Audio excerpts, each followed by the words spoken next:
Hello, Lone Star Drift audience. I am Aaron, like always.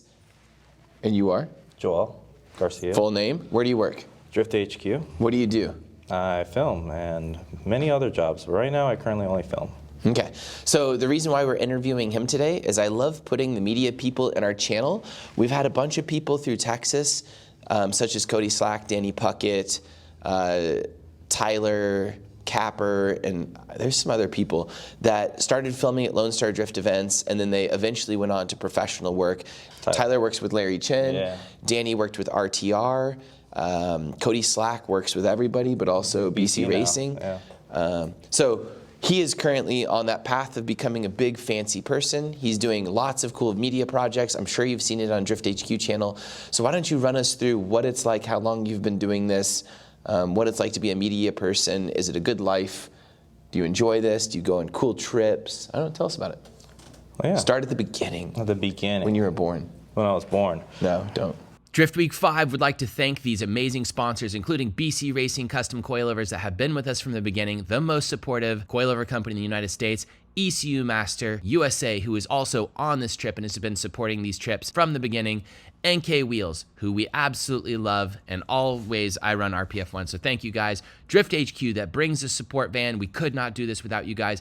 Vapetasia, who is not only on this trip driving with us, but also supporting the trip. A new sponsor, Heatwave Visuals. They support us with awesome eye protection and make rad stuff, including the beanie I'm wearing in these videos. And WhatMonstersDo.com, who makes great content.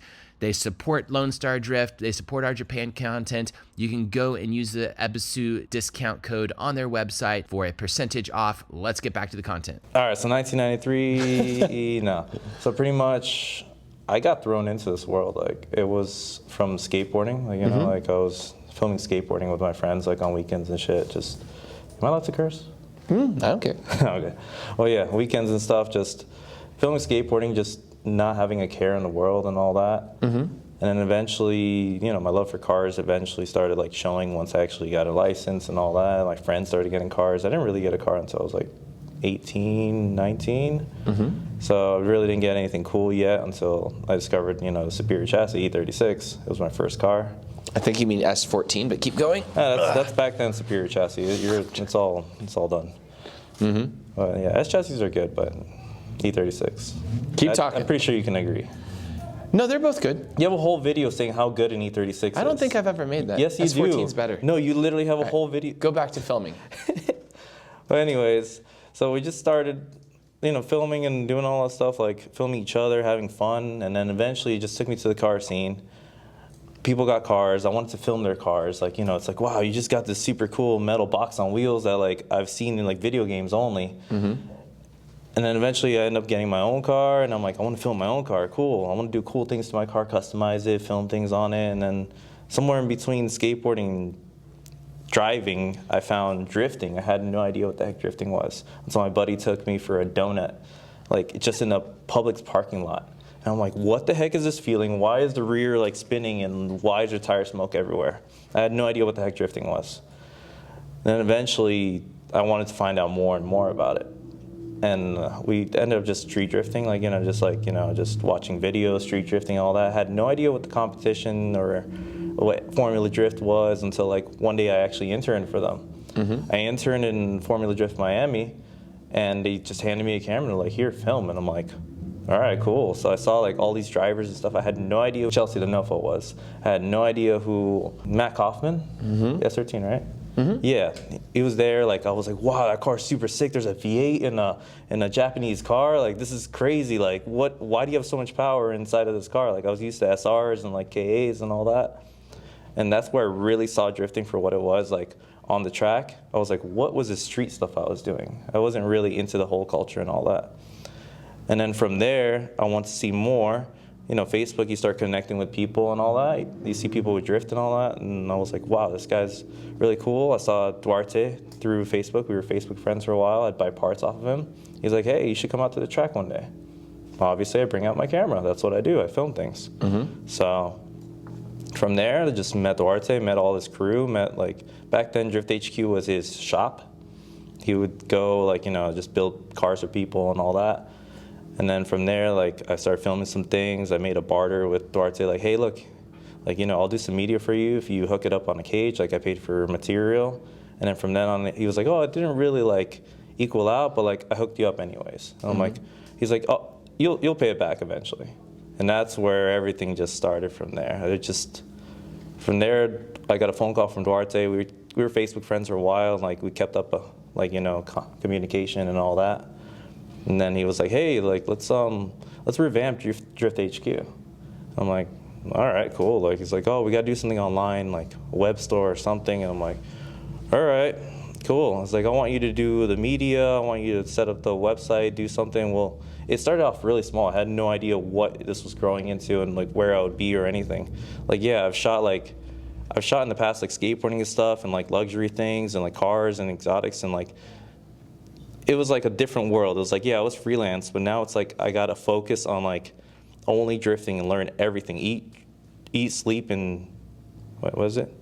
Eat, sleep, and breathe drifting. It was only drifting for like years until this point. So from there, it was just, we started the company as the new version it was, turned into a web store, made all this content, you know, car parts and all that. Had no idea about aftermarket parts and all that. So I got to have firsthand experience on, you know, seeing these parts, filming them, like showing like showcase pictures, how to do product photos and all that. Gained that experience through drifting. So I need another question, Aaron. I'm like rambling. Well, where I kind of take these interviews is I think it's interesting that you're going from like, just like a lot of us go from grassroots drifting up to like the professional side of drifting. Doing the filming, you were just doing fun, you know, like carefree filming, and then you start doing something that's like a daily vlog almost. How often are y'all posting on the Drift HQ YouTube channel? Yeah, now we wanted to do every other day, but after the whole, you know, we're at Adam's compound and all that, he actually like, he gives me a lot of advice on how to actually execute the videos and what actually works and what doesn't. And with how like the schedule has been and like what my duties have been, where I pretty much got to flip-flop my duties that I had with you know, like the website and like some sales and all that. We have people filling those positions so I can actually focus on more video stuff. So from there, I can actually get more time to do videos and actually pump out more videos. But Adam told me like, hey, it's more of the quality of the content and like something that the viewer can actually take back from it, because he wants Drift HQ to be more of an educational source, where it's like they teach you about the part, they teach you about builds, they teach you about everything. So we want to have like a more higher quality, not like daily vlog, like we just went to the store and bought something and like, oh my God, like make a big deal about nothing. So that's where the channel's trying to go to, where it's like more of like showing what drifting is from this nut and bolt all the way to the competition spec. So covering every little bit of it, building a car and actually being there competing. So how often are y'all posting? Right now it's just like once a week, twice a week. Okay. And this is your full-time job? Yeah, full-time job. That's cool. And how many people do you think that you're around now? I guess there's not really a number, but it's being very common now for you guys who are editors and filmers to now be working with YouTubers full-time. Like Adam has Mike. Once in a while I have Sai, but for a very limited amount of time. How much do you work with me, Sai? Like Drift weeks, once a month. maybe about 4 weeks total plus a couple events, so maybe like 5 weeks total out of a year, 6 weeks total. You're obviously doing this 24/7, like all the time. Yeah, I literally live at the compound. Like Adam has like a house there and stuff, so I would go to my office and just like, you know, work until the night, like after I pretty much clock out of my normal duties, which is like, you know, slowly releasing me from the sales side, the website and all that, and then just go edit that at night and then just go walk over to my house. So it's That's like, nice. Yeah, it's nice, and it's like, you know, it doesn't turn off ever. Like, you know, sometimes I need like a release and I just go for a walk or something, or go like to the beach or something and just try to like release, you know. What lessons have you learned doing YouTube now for at least, how many years have y'all been doing this? Like, because it obviously ramped up with Drift HQ and Adam LZ, but before that you were still doing video. Yeah, I was still doing How video. long were you doing full-time video and cars? Like as a living? Full-time video and cars, probably since 2012. Oh, really? Yeah. You've been doing full-time video? Yeah. Wow. Well, I've been doing full-time video. Video has been my whole life since I was 16, and I'm 28 now. That's impressive. So that's been my primary job. You're the YouTube generation.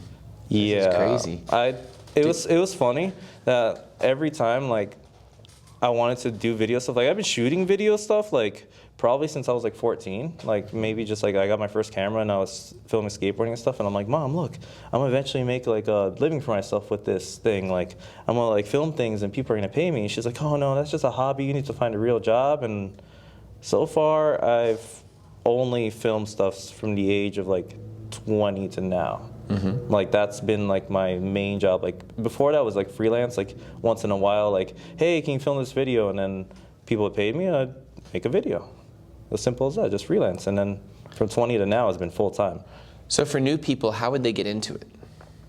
I would say just pick up a camera, even if it's your phone. Like you're a perfect example of shooting with your phone.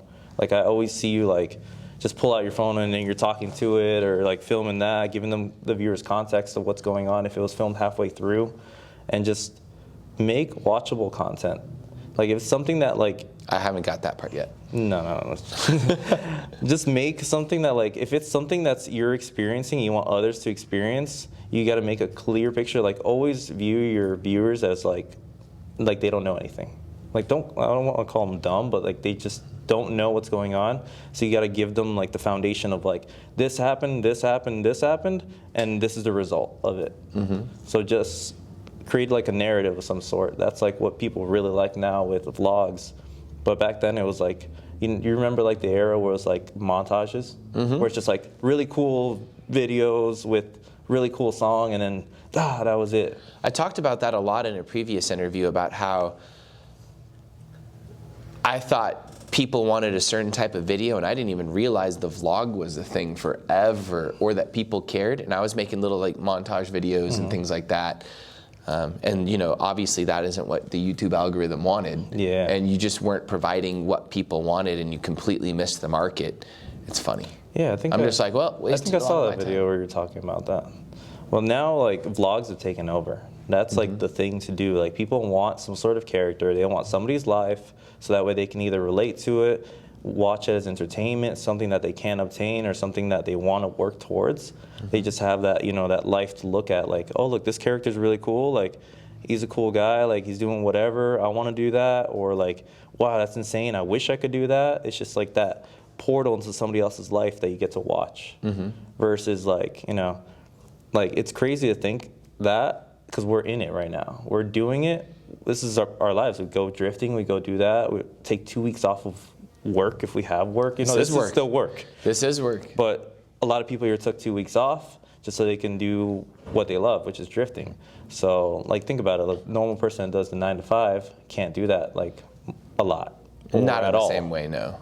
Especially once you have kids and, like, responsibilities. Yeah, so it's like, to sit back after a long day and just like sit down and watch somebody's like good quality content where it's like, oh wow, I get to live it through their lives, like, you know, through my screen, and people like, you know, they support it through there. You know, it's like something they get to watch and they get entertainment out of it. It's the same reason you go watch a movie. It's like some crazy thing that like you want to see, you want to learn, you want to experience.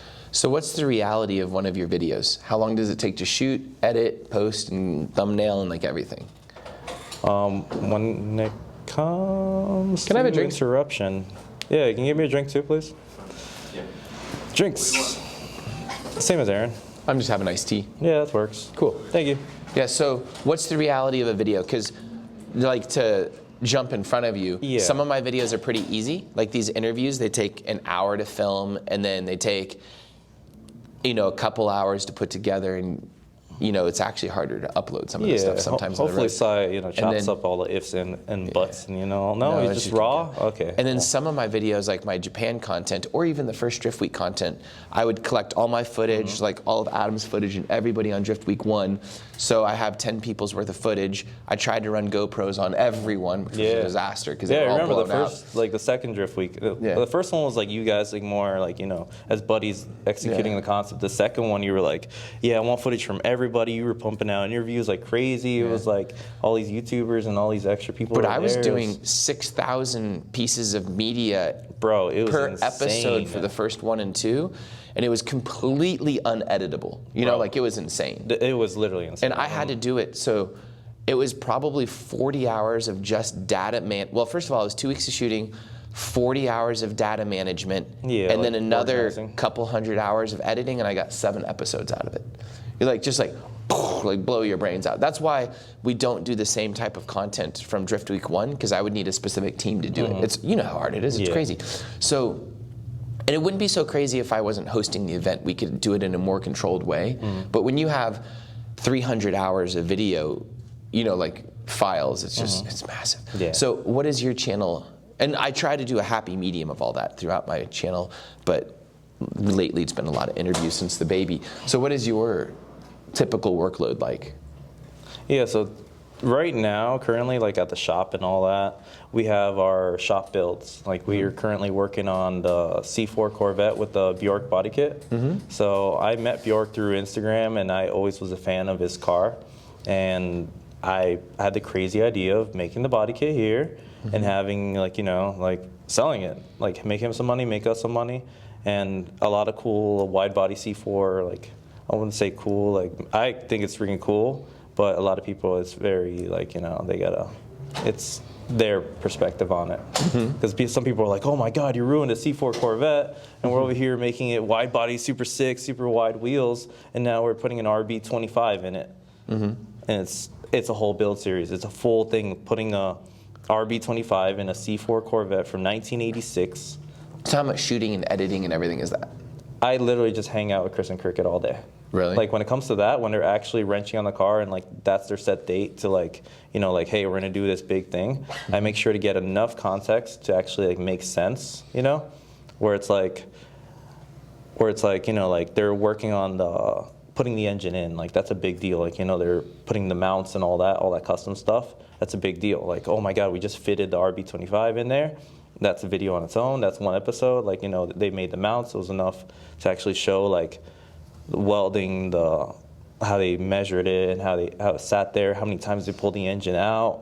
And then Chris and Krieger, they're amazing on camera. They're great characters and all that. And at the end of the day, if I'm filming them, I'm just hanging out with them and they feel super comfortable, you know? So when it comes to that, I can, let's say it took like a day for them to put that in there, I can edit that either that night or the second day and then release it for the next day. So that's like almost every other day I could do that. That's what I was doing in the beginning. And that's when Adam told me like, hey, like, you know, it's quality over quantity. So some days they'd be working on some other cars and all that, so that would put some breaks in between. One thing I've always wanted was a buffer, you know, so that way like I would film like maybe 2 weeks worth of content, and if there was nothing going on, there would still be a video going on. So like here, like, you know, this is the second part of the C4 build, but our primary focus was the C4 build and still trying to get the shop in order and all that. And we just started on a new build, the E92 build. So like we got 2 builds going on at once, so it's like double the content, and then Drift Week happens. So now I'm in a weird spot with Drift Week. So I tried last Drift Week to do vlogs, and like they worked. Like, you know, they got consistent views, and like people watched them, they saw like the updates and all that. But what I really missed was the Drift Week movies I would make. You know, it was like, those did really well too. It was like a cinematic vlog, but I'd release it at the end. So it's like, you know, there's a big gap in between, like 2 weeks, 3 weeks. That's a big problem too, because Adam or someone will kill you in timing. Exactly. And then by the time you release your stuff, people would be mad in the comments like, why are you releasing old stuff? Or like this or that. And I'm like, come on guys, I'm literally like the Drift Week janitor, although now I have more people like staff helping. But like, you know, in the first couple, you didn't come on the first one, but on the first few, it was brutal. Like you saw us working and like scrambling and disposing like of tires. The second all the way up to the fourth. Yeah. Like for sure. Like now we're pretty much easy street from, because like it's so well planned out. It just works. Like everybody knows what to do. Like the people, like the Drift Week veterans are here and they understand like the whole song and dance. Like, you know, you just go around and do this and that. And they're not complete total, like, you know, drive until your hands bleed. Yeah, exactly. Just just come and drive. Go. Don't be leaving trash. Like, be a decent person at the track. Like, even though there were some instances and some incidences, like from the last couple tracks. Yeah. There's crazy stuff to like hear. Like, oh, this happened that night. Wow. and then Aaron's just yelling at the person. It's sometimes Stupid people stuff. are just dumb. You know what's funny is I forget that we have so many different things happen on Drift Weeks. People are like, yeah, that person that did that. And I'm like, oh yeah, I forgot about that. Yeah. So what's next for your channel? And like yourself as a career, because if you would have asked yourself 5 years ago if you would be doing this specific thing, I think the Adam LZ and the compound and like all this stuff probably came about pretty quickly. You know, like it kind of like escalated quickly. Do you agree with that? Like you didn't see it coming. What's next? Yeah, that honestly came out of nowhere. So what's next for the channel? Pretty much, yeah, we keep going with the vlogs. Just having, since that's what's currently trending on YouTube, like people want to see constant updates. We'll have, I think eventually we'll have somebody who, I love hanging out with Chris and Cricket. I love filming that, but I can't be there all the time because of my duties. But eventually, once I get release of that, for sure, I'll be able to, like, you know, capture stuff around the compound and like really show what's going on, like the builds and all that. But I think eventually I'll need like either an editor or somebody who can at least take some of the load. And that way we can pump out videos more consistently and have different point of views. Like maybe like there's an event going on and then there's also a build happening, like, you know, like fly out there and like have somebody over there. But the whole point of like the channel is just to like show you guys like exactly how to build a car, show the parts off. Like there's always new vendors and new like manufacturers making these new cool parts for the new chassis, and like even the old ones get new parts. So just showing like how to install them, because a lot of people don't, like back in the forum days, like, you know, you'd look at a picture and like some guy typed up some stuff and like install this here, do this and that, and like a lot of these international companies don't have like instructions that are even in English. Oh, it's awful. So it's like, if we show You you, get full angle kits and they're just like, put this on. yeah, like You're like, oh my for, God. For somebody who's been like putting cars together, like I wouldn't say I'm a mechanic or anything, but after seeing like how a lot of parts go on, it's like very similar. So it's like I get a part and I'm like, well, this goes here if it only fits one way, you know, and put the bolt through. But you can't expect everybody to be like that. So to have an entertaining video where it's like you show some of their personality, you show the product, and like, look, this goes on there. It helps Drift HQ grow as a parts dealer, distributors, parts web store, everything, like, you know. So you show the part and it helps that vendor as well, like, you know. And eventually some of those vendors are our sponsors as well. So that way they have content to post. So it just feeds so many different channels where it's like the consumer will get something that they get to learn and they get their entertainment. The vendor gets content to post and, like, you know, show that something's happening with their product. And then everybody else gets to see like the whole evolution of Drift HQ and like all that's going on, like the different builds, the different cars, and then drifting as a whole. Like we're out there at the events, we're at FD, we're here at Drift Week, we're here at like Clutch Kickers and all the other stuff. Eventually we're gonna start going around the world and like just seeing like all the different drift cultures for as long as this is gonna go. I just had a random thought. So Adam, or a lot of these people, were random individuals that vlogged and created channels and media and videos and entertainment, and they were just people. And they had to make all that work either by being so cheap and just, you know, kids with no living expenses and scaling things slowly till they get where they are. But Drift HQ is kind of a business that has a YouTubing entity. It's not a single person. It doesn't have to make money or keep itself afloat because it has an exterior revenue source, which is part sales or, you know, whatever. Do you feel a lot of pressure to make the channel work financially, or do they push you? Or do you worry much about views? Do you worry? I mean, obviously views are good because it's going to bring in eyeballs that buy parts and everything else, but you just don't have to make money like a normal person and stay afloat as a real business. You know, I'm sure you see the revenue off of the YouTube channel and you're like, I make more than that. You know, it's not enough always to feed anybody. Do y'all give that much thought? Or have you really thought about that much? Yeah, there really isn't one main character and all that, and I've gotten like the chance of like, yeah, you could be the face and all that, but like I've always been behind the camera, you know? But Chris and Cricket, they're great at that. People love Chris and Cricket, like their personality's amazing there. Sometimes Duarte hops in and like, you know, he's great on camera as well. And just showing like, I feel like showing the whole operation as a whole is a great thing to have, like, you know, like the progression, all that. They'll follow the company and always see what's going on. But when it comes to actually making revenue and all that off of YouTube, like that's just an extra bonus. I would rather, like, if we do get to the point, or when we get to the point, or if, you know, you never know.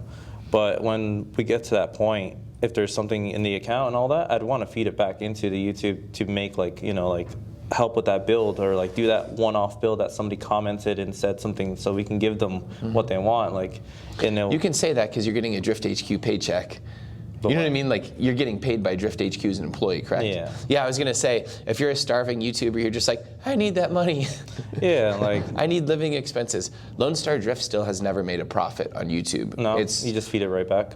Well, I mean, it doesn't even get to the point where it fed back. I mean, the YouTube revenue off YouTube, like ad revenue for the Drift Week content is less than like 0.5% of the budget for the trip.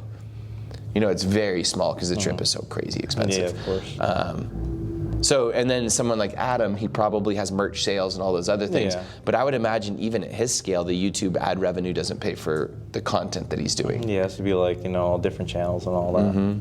He has multiple channels when it comes to that. He has, oh, you mean just multiple like revenue streams, revenue not streams. ad, Yeah. or YouTube channels. Yeah, because He has like one think about YouTube. like, yeah, you I was got like, am I the- missing 5 Adam LZ YouTube channels? No. Well, I guess the Drift HQ kind of is one. Yeah, like, you know, it's more of the parts and the cars and all that. It's just more of a focus on drifting itself. Maybe there might be some other, you know, motorsport focused channels through us. You never know. Are there any other really good like lessons Adam's taught you that you can share? He really taught me how to title videos. Like, it's really important. There's a lot of little things inside of like actually posting, like the description itself, when to post it, and like it just, the algorithm, he understands it to a point that I don't understand it. But Explain some of those things, like what time do you post? Why is that? typically, if I can't post at the same time he posts, because the whole algorithm will literally focus towards him since he's already such a big entity on YouTube. But one thing I noticed, I accidentally posted right after one of his videos, and it had like LZ, like it was it said our new shop at the LZ compound. That's what it said.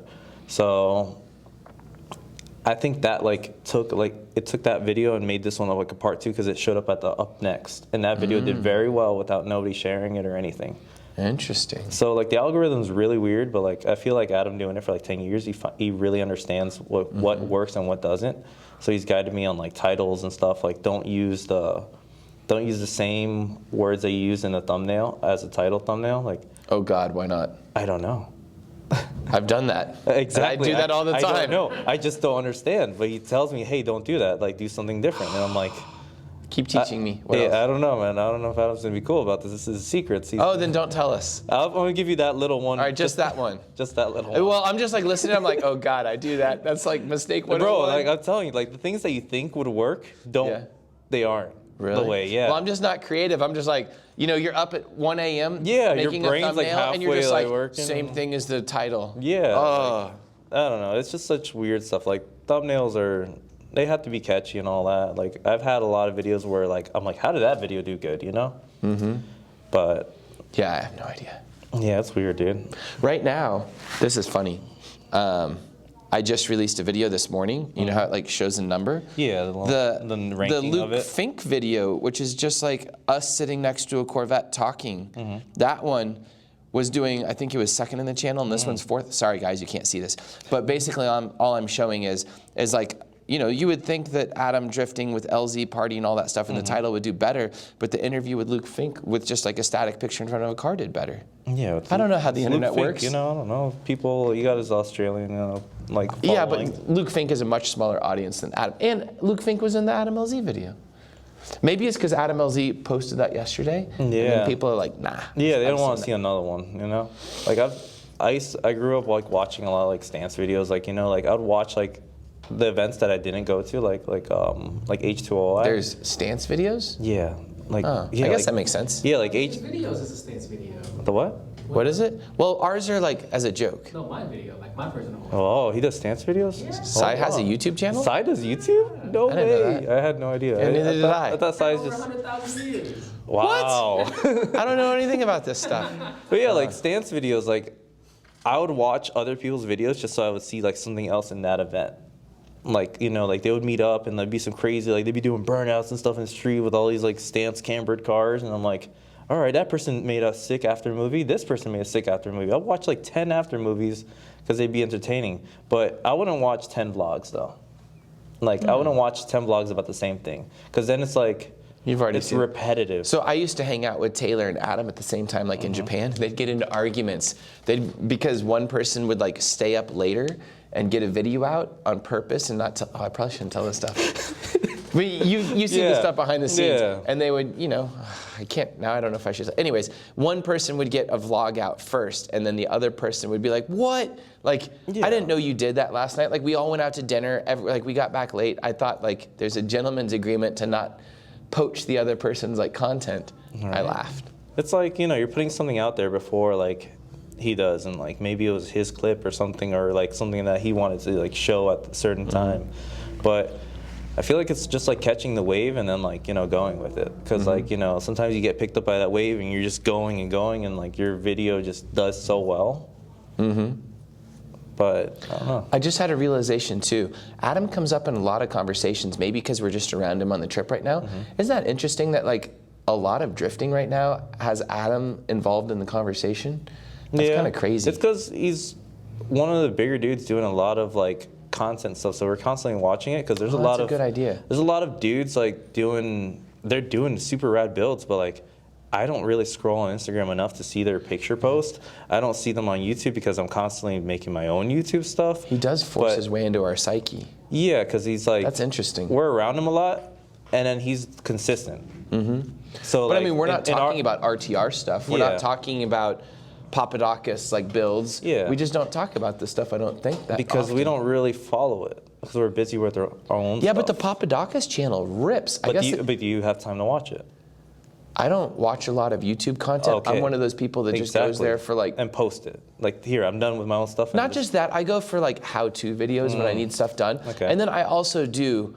I'll see someplace like, or someone will say something about like the Papadakis channel did something very interesting, because they have a lot of cool videos. So then I'll purposefully go seek those out. But I don't see a lot of like, I don't want to say to all my YouTube friends I don't watch their videos, but I mean there's too much content. Everybody posts daily or every other day. Yeah, no, I don't have 6 hours. I'll a day be to watch honest, like the dudes from Poland that here, the Night Ride dudes. I'd never heard of them. They make amazing content, Aaron. Like I literally aspire to make. I need to go see this. I haven't watched a single video. Bro, they do like cinematic vlogs. Like literally, like their videos look like it's all 24p. It's all like them talking and all that. It's like Eastern. Are you impressed by 24p? I love 24p. Oh, I just mean like, does no one else do it? No, everybody's like 60p and all that. Oh, we're on 24. Huh? Europeans are 30 most of the time. I was gonna say this is 1.4 at 24 probably. 1.2. Nice. So eyes only wide open and focus is right here. If you focus on somewhere's in focus here. We're like a not little us, but here. something. Yeah, but what I'm saying is like they have this quality, and I guess since like I make videos and all that, I appreciate what they put into it. But it's like a vlog like somewhere that I haven't visited yet. I haven't been to Poland. They have primarily like German cars, European cars, and all that. Like it's the cars I love, like is it all in E36s. Yes, they speak English, but like with an accent and all that. The main dude, I don't know his name. I can't remember his name, but he's here and all that. I'm gonna have to go watch their stuff. Dude, they're super rad, and like it's so sick that like Drift Week creates this whole thing where like people want to visit, and like you start meeting these people from like all different places. I'm going to say something real quickly about that. It's interesting because if you go to normal events, everything happens so fast, you wouldn't even know they were there until later. Drift Week slows everything down so people can have long conversations. They can have multiple dinners over the course of 2 weeks. You share experiences with people, you bond. I'm sure you go to drift events all the time that are 2 days long. All the time. And you're just who the hell are those people? Dude, no. I'll literally have where like a dude's like, yeah, like let's meet up, let's do this and that. I will not see them at all throughout that event. No. At all. Like I'll be like, oh, I missed you, bro. You were there, you drove? Like it always happens. Also, at those events, most of the time people are so wrapped up in themselves and they're driving and like they're getting home and doing everything else, they're just on a timer. Like they just don't want to hang out. Yeah, exactly. They're just focused on that. Like, you only have 4 or 5 hours to drive, and they're like, oh, well, see you on track, I do more laps with some of these guys on Drift Week than I will do with, my best friends in Texas all season, which is mind-blowing. That's one thing with, like, big events. Like, you never really, like, if you want to just drive with a friend, you drive with, like, that friend only throughout the track, like, the whole event, like, on the track. Or, like, you want to drive with somebody else, but you never get the chance because you're either waiting in the line or you're only driving with that one guy, or you just only got like 20 laps in like a 4 or 5 hour event because there's so many people. Versus something like this where it's like you get hundreds and hundreds of laps, like it just doesn't stop. It's like having a private day. Well, it is a private day technically, but private day with like all your homies, which are now like the Drift Week people. Like this is family now. I know like almost everybody here except for like the new ones. Like now they're gonna be, invited into our little Drift Week cult, and then like we just constantly drive with each other, hang out with each other, know like each other's cars, help each other out. Like it's great. Like, how many pieces of content are y'all gonna create on Drift Week? I'm aiming for at least a couple of vlogs and then a Drift Week movie.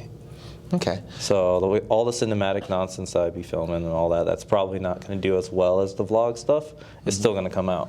I think the minimum we did on Drift Week 1 was like 7 recap videos plus like maybe 10 interviews, so maybe 17. I think we've done up to 40. Do you feel pressure? Like, I'm hoping to do 45 videos at the bare minimum on this trip. Maybe 50 or 60. Yeah. And each one is between 20 and 60 minutes. I'm not trying to flex. I'm just saying, like, how insane this is. I was gonna say, do you feel pressure to create a ton of content like that from Duarte to do specific stuff? Yes and no. When it comes to making content, like, he wants us to be relevant, like post like the cool stuff and all that. Like, I'll post on Instagram like small little teasers in here and that. But when it comes to like the vlogs, like since there's not that main character, it's very difficult just to like have that banter in between and just talk about something, unless it's like, oh yeah, just go hang out with Cricket all day. But then it's like, if I just go do the vlog stuff, I'm not going to get any cinematic stuff. So one thing I'm thinking for the future is like maybe I'll bring somebody to just to, I was gonna say a second shooter. yeah, just to help with the vlog stuff. But I do have a couple shooters that are willing to contribute footage. But that's like, I got like FDF's filmer, like Josiah's filmer, Jack. He's doing a lot of Josiah stuff. And then there's Loxley, which Loxley used to be our media guy like way back when. He used to film for us when we weren't even like anything. Our videos would get like 1,000 views, maybe 500. But Loxley's filming Andrew Maurer, which is one of our teammates, drivers, friends. He's like there. So we're all combining footage, and that will help me towards the actual movie itself at the end. That's dangerous. That's what we did on Drift Week 1, 2, and 3. You're like, this can be great, and then you open the hard drive and you're like, oh my God. But that's what I did. Like for Drift Week 2, I filmed all of that. That was me. Drift Week 3 came out amazing, and like I'd never say my work is amazing, but I really liked Drift Week 3. But Victoria, Vital Focus, she was like, here, take my hard drive, and I didn't go to a lot of things she did, and I was like, wow, this is great filler, this is great shots, like a second angle, and like it was amazing. It was just like it helps out a lot. Yeah, it was amazing because I wasn't there for like the first day, and she got like a whole montage of like clips from the first day, and I was like, this is great. I got your footage off of like Drift Week 3 or 2, I don't remember which one. Both of them. And I opened it all up, and I'm like, oh my God, it's in BMD. Yeah, or B-Raw. B-Raw. And I'm just like, I have to go get Resolve, learn how to use it. I had to transcode it all to like H.265. Yeah, that was my main camera. Like I'm just laughing. I was like, it was difficult for me. It added so much work. Tell me how I've been doing. I just got the Panasonic GH6 just to do the vloggy stuff, and I've been filming all the vlogs and stuff with manual focus, no in-body stabilization, no fancy bells and whistles. Oh no, the in-body stabilization is a lifesaver. That's the biggest thing on these cameras. I've never experienced that ever. I've always just you're walking and it's smooth, and you're like, what is this? Yeah, no, I just make my camera really heavy, and then that takes away the jitters. But up till like 2 weeks or 3 weeks ago, like it was all manual focus. Like it was intense to film. Now it's just like, oh look, I pick it up and like, oh, we're vlogging and doing stuff. It's super easy. Leave the camera on like. Do you leave it on autofocus? Pretty much auto. Like I literally leave it on auto exposure, auto this. Like I'll keep the shutter like locked. You're making Sai cringe. Yeah. Yeah, no. Sai's like, it's manual focus all the time, and doesn't matter if it's in focus. He's laughing back there. But yeah, like all the auto stuff makes it really easy because it's like people care about just the content. They'll look past like something happening with the camera automatic. iPhone, yes. Oh, I was gonna say I would miss most of my shots because I'm too busy to grab a real camera. No, but it's perfect. Like I literally. And like, half the time this looks better. Yeah. Oh. I pull out my phone like whenever it's like, well, I'm on track and like my camera died or something. They won't notice. It's the content. I get a lot of camera movement from inside the cars with like my passenger filming, back and forth. Yeah, I with an saw you iPhone. doing that with Adam yesterday. But I was gonna say it looks so good. I saw you chasing Adam, Yeah. and like having your passenger film, like whatever. You were camera carring your S14. Oh, we were just cock blocking anyone from like jumping on a. okay. If I was a third person and he was just like doing that, we weren't camera carring. We were just like we were just watching and hanging out. But I saw your passenger filming though. Oh, he was filming, but it doesn't come out usable if you're not drifting because like you see the front of the car and the other cars. It doesn't look good. That was just so no one could jump in and total Adam's car because everybody been rough on it. And as an organizer, and Adam comes to this, if he's not having fun, like, and he gets punted by someone off track, I feel bad, and then he's less likely to, put his S15 at risk if it's getting piled in. Because Matt Field actually had that problem. Matt Field's like, if there's 50 cars there, like my Corvette's gonna get toasted. And it did come out of Drift Week 1 and 3 super well. But I think that like even at Villains and stuff, but like, you're putting your car at risk that way. Yeah, dude, always, especially with how much drive time you get here. Yeah. And like, I want to say a lot of people are like really good like off the bat. Like the first couple events, they start like trying to get like the new guys start getting that like feel for like you're constantly driving. Yeah. And by the end of it, like let's say like right now, I see them like finally getting the hang of it. By the next track, they're going to be like pro. Like everyone's going to be tandeming together because they understand each other's style and they've been together with each other for like, I don't know, a week and a half already. Yeah, I was really surprised yesterday in the wet. They were like, 5-car trains, and I'm like, oh, they're all going to total themselves. And they were just like, the perfect example is Jordan. I've never seen somebody progress so much and so quick. Oh, no, it's crazy. If you watch like the first Drift Week I was on, Drift Week 2, I'm like, bro, why did you bring in F80 for as your first drift his first car? one was Drift Week 3. No, it was Drift Week 2. Drift Week 3. Was it 3? Yeah. Drift Week 3, Pacific There's Northwest. been so many. Yeah. Well, there's only 5, but it feels like a lot because they're so long. All right, so Drift Week 3. If you were to say 5 OSW events, I'd be like, oh, that's it's like nothing. Yeah, that's nothing. But 5 Drift Weeks. 5 Drift Weeks is like a huge chunk of your life. It's literally Drift month. Don't let the week like fool you. I laugh too because like if you come on this, that's literally 3 weeks of your life plus all the editing. And then so if you do 2 a year, that's literally like the week of travel too. 20% of your entire year is spent on Drift Week. Yeah. So that's actually mental. So back to Jordan on Drift Week 3. Thank you for correcting me. He brought that car. He never drifted before. I've seen him like, he's arcade tunes. Like, he does like little burnouts here, donuts, and like the turbo cars he like does. But he brings this car, this crazy car that never really drifts. Like, you see them like Russian style drift videos and all that, like just doing manjis on the street. But full blown drift car, prototype angle kit, never drifted before. Probably drifted like a week before at Park with Denofa. But just one day. Okay, one day. He got one lesson.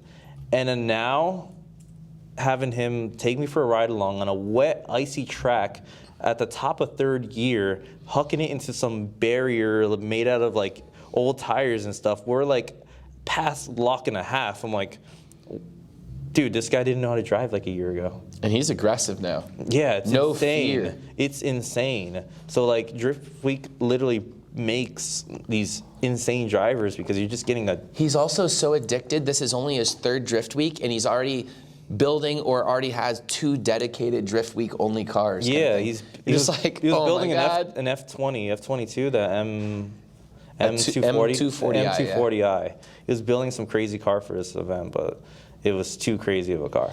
Oh yeah, this event, I want to talk about the whole evolution about Drift Week. Go for it. Drift Week started out as just like, you bring your car and just drive it from here to there. It was a media stunt. Yeah. And then eventually, like, you invited all the people and all that. Still, it was like street cars. Drift Week 3, we had some pro-level cars hopping in there. Now, Drift Week 4, it was like a little bit more. Now, Drift Week 5, why does everybody need a cage? Oh, because of the English Town rules and stuff like that. So it was only English Town? No, it's a couple tracks, but I found it easier just to tell everyone they had to have a cage for this one and not do the explanation of like one track does, one track doesn't, this and that. Okay. But all the tracks were pretty aggressive. And we have the problem of like Corvettes have no door protection at all. And I want to get the Corvette's cage, but it ruins Corvettes. Yeah. So like everything's a catch-22. If you require cages everywhere, it's gonna, knock out a lot of drivers that don't want to cage the cars. Yeah, it's a lot of everything. Yeah, it's a problem. I think this Drift Week like definitely shows the evolution of it because now people have like their trailers, they have 2 cars. A lot of people have, Yeah, so they weren't supposed to have trailers, but I gave up because like Josiah can't street drive his car. That's ridiculous. That'd be nuts. It's a 440 on race gas and all this stuff. But we wanted to have some of these cars. And I was like, like each drift week doesn't have to have the exact same rules. So there are a few people trailering cars and stuff, and it was snowing, and you definitely couldn't drive Josiah's car in the snow. Yeah, that would be, probably die. Yeah. But that was the fun of a lot of Drift Week, is we just screwed around, and if those people didn't want to come, we didn't need them. But as the tracks get more expensive and the whole trips get more expensive, and like we're having all these different flavors, I'm just letting it do its own thing. And by the time we get to Drift Week 6, I'm not exactly sure. I think that the streetcar thing's really important. I don't want everybody in trailers because it makes a lot of different wacky cars. But if we're doing a lot of really fast tracks that are 100-mile-an-hour entry, really need cages. So that's a problem. And then obviously it's kind of a media stunt still. I don't know if we really need to drive across the entire nation all the time. You were on Drift Week 2. It's brutal. That one was nuts, dude. Yeah. From Arizona to Florida, like that was just. And then back to like. No, I'd have to go back on. Oh no! We went back up to Clutch Kickers, so it was almost all the way back up. Yeah. But yeah, so I was gonna say the amount of distance we traveled was insane, and I was just thinking that was actually really cool. It was fun, and some of the people are like, "We need to do that again." And we had a lot of pit stops and all that stuff, but like now that the cars are getting more serious and like people are like really they want to drive more aggressive. Yeah.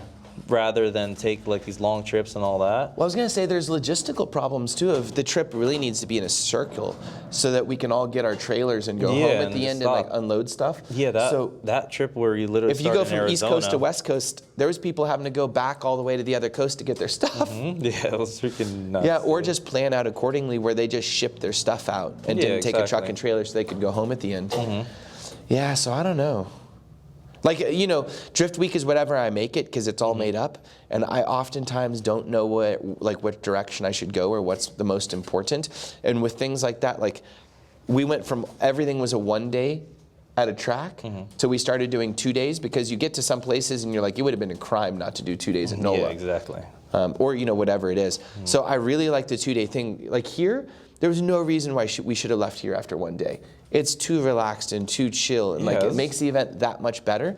But when you like look at it on an endurance level, Drift Week 2 and 1 were on a different level of like endurance. Yeah. They were legit hard and scary. And there was times you're just like, bye, and we're leaving people at the track and we never saw them again. Yeah, some people would just stay broken down. They would just give up. Well, they can't catch up either. Yeah. We're moving so fast that if they get left behind by a whole day, we're 20 hours away. Yeah. So even if they drove 20 hours straight, they'd be too tired to catch us. Honestly, I really liked it because the scenery and the change of like, you know, like everything. It was just from the time changes too. That really threw us off.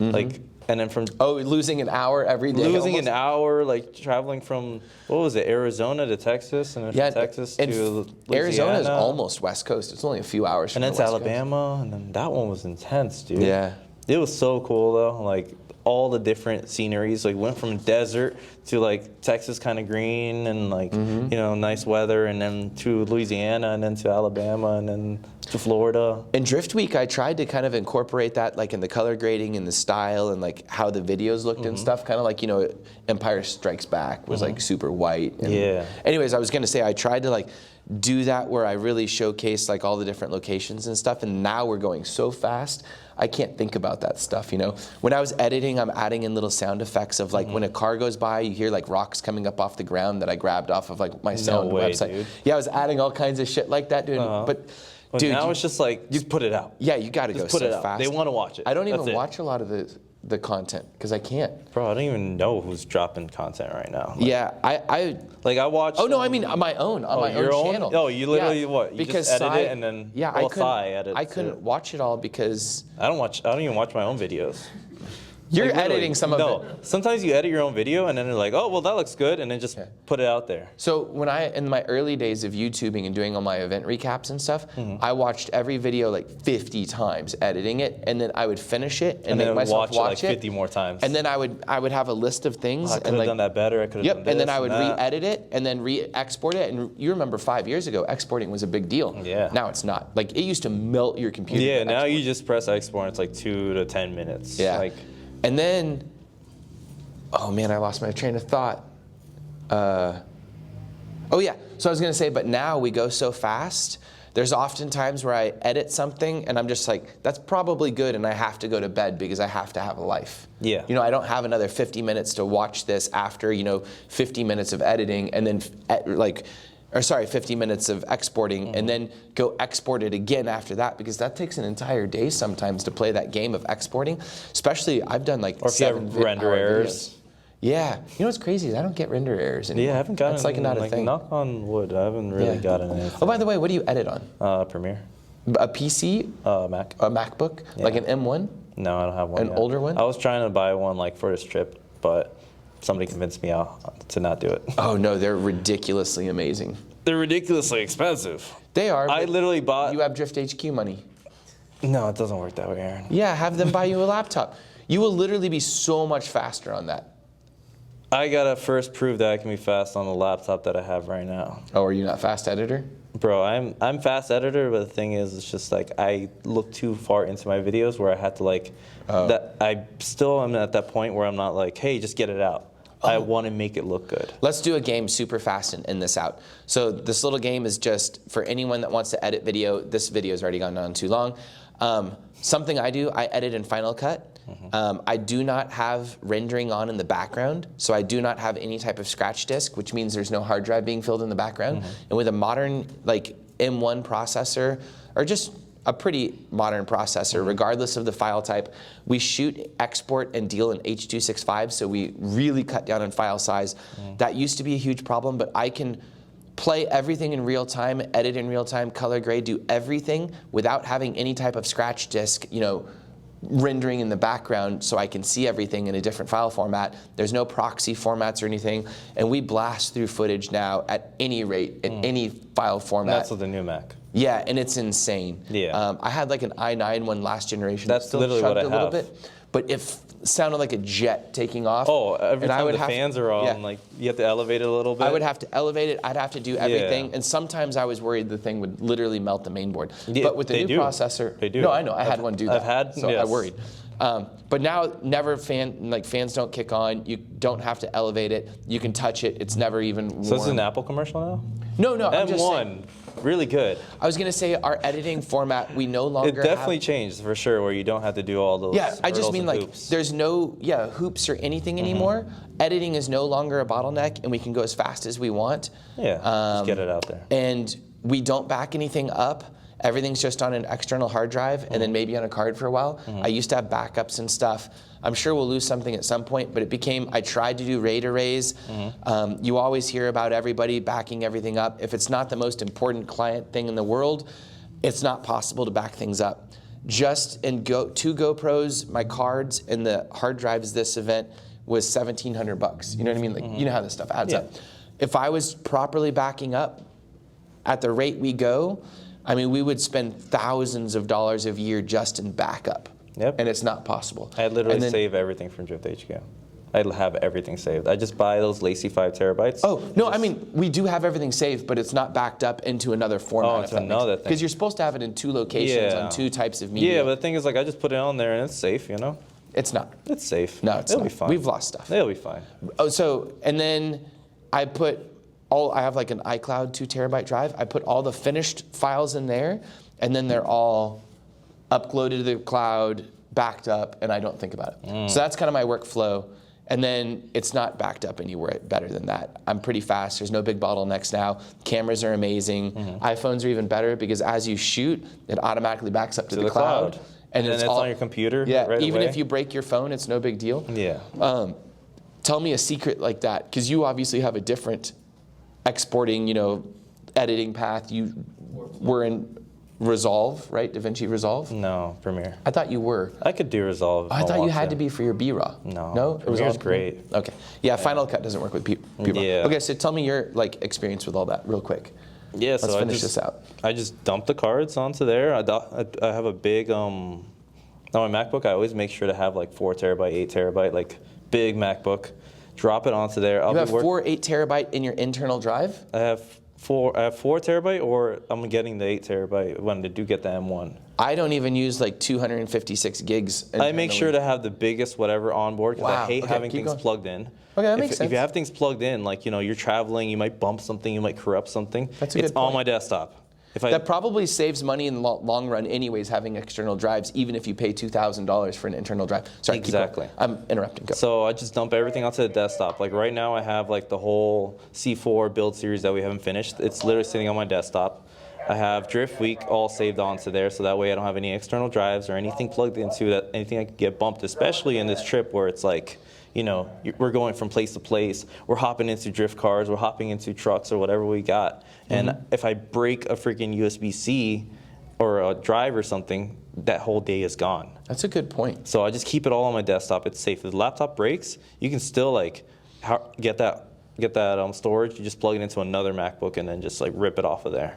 Like even if it breaks. That's why your damn laptop's so expensive. A 8 terabyte MacBook Pro, 16 inch would be like $5,000. Yeah, so every time I buy a MacBook, I literally go on Apple and then I just go all the way, like all the checks. Mine is like a $2,000 or $2,200 laptop. That's and why. Cy works on a MacBook Air. Yeah, that's. He rips through it too. Yeah, that's why I was being convinced out of it because he's like, no, you don't need that. And I'm like, but I do. That's my workflo. The M1 Air was faster than our i9 16-inch of like. Yeah, it's crazy. But the thing is, if I'm gonna do a $1,500 investment and all that. No, I know. I'm just laughing at it. You're just I want to get like the top of the line, but then I'm gonna do that. I learned from last time I did that Apple's gonna come out with some crazy thing and like blow it out of the water, and I'm gonna hate myself because now my computer's worth, I don't know, $1,500, $2,000, and I paid $6,000 like less than 2 years ago. Damn. So, Apple, just keep doing what you're doing.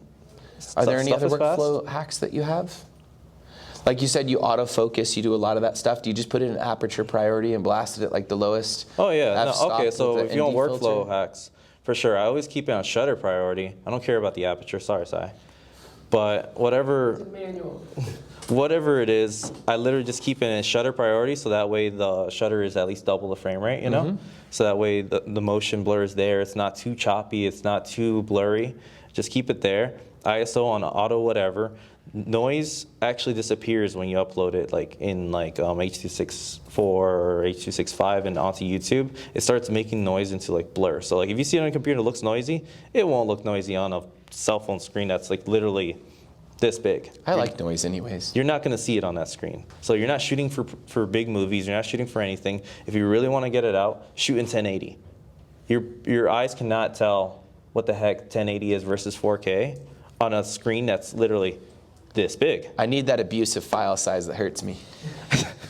Aaron just likes to watch it in ginormous TV. Yes, like if you watch my Drift Week movies, they're amazing on a TV. But if you watch it on a phone, you're not getting anything out of it. If you're watching on your phone speakers, you're not getting anything out of it. We're archiving this stuff forever though, like on YouTube. So I want to be able to go back and see it when my eyes are bad in 10 years. Yeah, and then you got like 12K 12K TVs and all that. Yeah. But anyways, just like if you want to get stuff out quick, shoot in 1080 right now. Nobody's watching anything on an actual computer because nobody cares. Everybody just watches vlogs. So just make sure you have good audio, a good microphone on a camera that has a good preamp. Sounds amazing. You don't have to mess around with the audio settings like this little guy right here. It's full auto. You don't have to put anything on there unless like your camera has some crazy settings. But we don't know anything about audio. These little mics We are just amazing. mic up and go for it. Exactly. Like you see how easy it is? You just got to worry about good audio. It's Aaron proof. It's Aaron proof for sure. And it has like that little backup recording too. We don't know how to use it. I don't know how to use it either.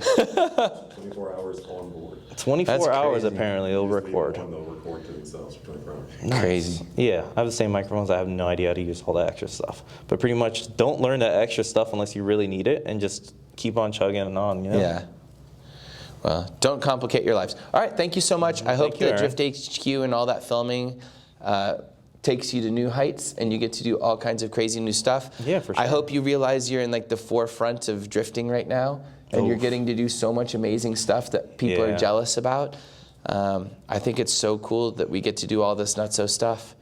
Even just the fact that like we're at a full NASCAR facility and we literally like, we don't own this place right now, but like we're literally in control of whatever we want to do here. Yeah, it's great. Within reason, because we can't go anywhere. I love your events because like literally I just wear a vest and go wherever I want because I know I shouldn't go there and die. I know Duarte will bury your body for me. Yeah, pretty He much. wasn't on this trip. What? Who? The media guy. Yeah. All right. Thank you very much. Thank you, dude. High five. Let's go.